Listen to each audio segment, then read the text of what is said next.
l'ADIR et RFO, avec le concours de l'Europe, l'État et la région, vous présentent les nouveaux défis.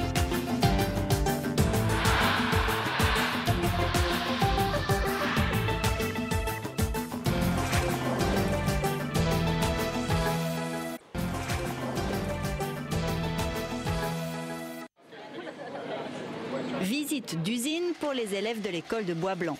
Cette classe de CE2 CM1 vient voir ici comment l'on fabrique de l'électricité. Et c'est cette électricité, ce courant électrique qui va passer dans la petite lampe. Il va se déplacer vite, et bien fini. Et de plus en plus qu'il tournait la roue, ben, la lumière s'allumait plus fort. Avec de l'eau, il y a des tubes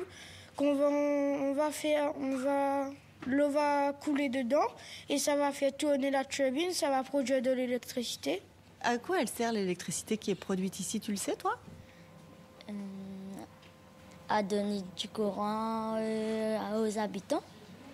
Émeric, Olga et Damien ont bien retenu la leçon. Cette année, ils vont suivre de près les travaux dans l'usine de Sainte-Rose, car ils sont associés à un gros projet, la construction d'un nouveau réservoir d'EDF en plein cœur du parc national. Notre classe a été choisie pour replanter les arbres. Ils vont nous apprendre comment planter et ensuite ça va durer toute l'année. Dans l'usine, les enfants découvrent les fameuses turbines qui produisent de l'électricité à partir de l'eau de la rivière. C'est cet outil qui va être amélioré.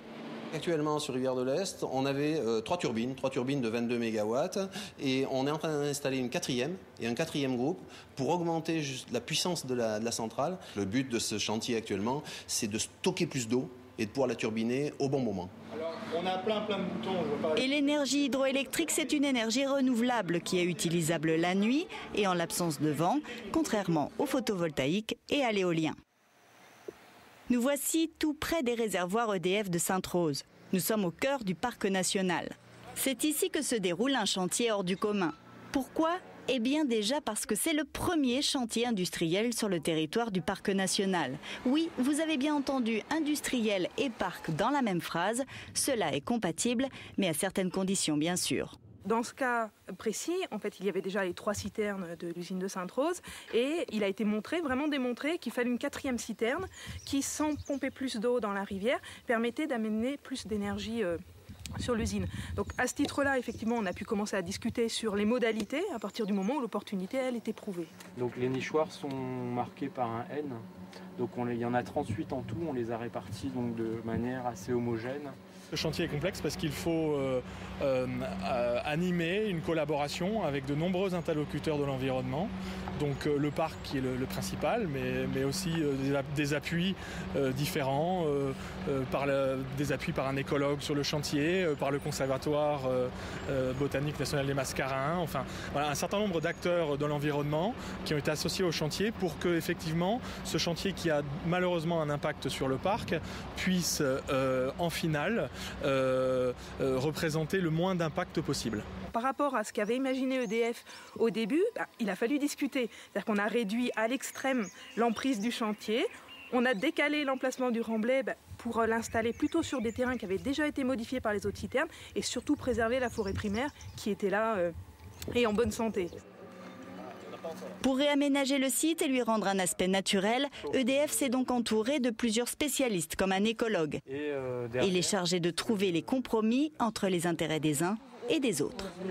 Le parc, lui, a un rôle aussi de police, de suivi, de sensibilisation, de respect de certaines choses, de clauses environnementales pour la préservation du milieu qui est hautement patrimonial à La Réunion.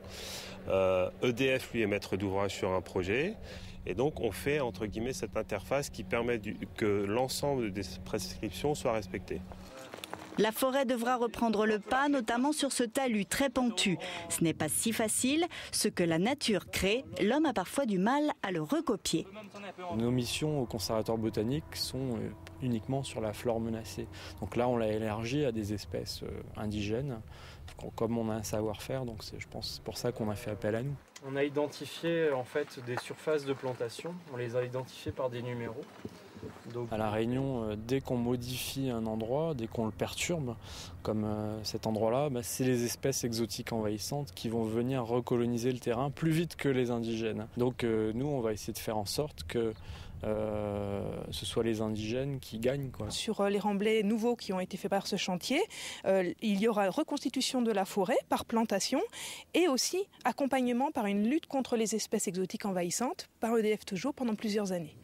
Et c'est l'association Les Béliers de Sainte-Rose, spécialisée dans les travaux d'aménagement d'espaces verts, qui aura la tâche d'assurer les plantations dans un milieu plutôt difficile.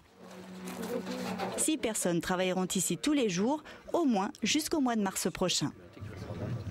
Et notre travail consiste à mettre les plants en terre et à effectuer un suivi par la suite afin qu'il n'y ait pas d'espèces envahissantes qui arrivent. Et donc il y a effectivement une formation qui va être adaptée à ce chantier parce que on va quand même faire les plantations dans des pentes. Donc il y a des systèmes de hannés, toute une protection notamment à mettre en place par quelqu'un qui est même chez nous, qui a bénéficié déjà de cette formation pour que tout ça se passe dans la plus grande sécurité. Et le chantier en lui-même, me direz-vous, il bat son plein. Le balai des camions de béton est ininterrompu et la citerne prend forme. C'est un grand réservoir, une grande citerne de stockage d'eau qui a une capacité de 25 000 m3. Le réservoir est assez exceptionnel à La Réunion, surtout en béton, c'est le premier. Il a un diamètre de 46 mètres et une hauteur de 18,60 m. Le chantier doit durer en tout 9 mois. La plus grosse partie est consacrée à la construction béton. 6 mois d'activité de béton armé proprement dit et les 3 derniers mois d'équipement. Donc qui concerne la chaudronnerie, tous les tuyaux, plus la précontrainte du réservoir qui est l'une de ses particularités. Le principe de la précontrainte, c'est de créer une tension par câble dans le béton pour le rendre plus solide et permettre son optimisation dans les épaisseurs. Couler du béton au cœur du parc national impose une certaine rigueur pour l'organisation du chantier et pour les ouvriers qui travaillent sur place. On est habitué à respecter ces normes-là et à même les devancer. On a été bien formés et on a su mener les défis sur la route des Tamarins. C'est les mêmes équipes qui ont été reconduites ici, entre autres.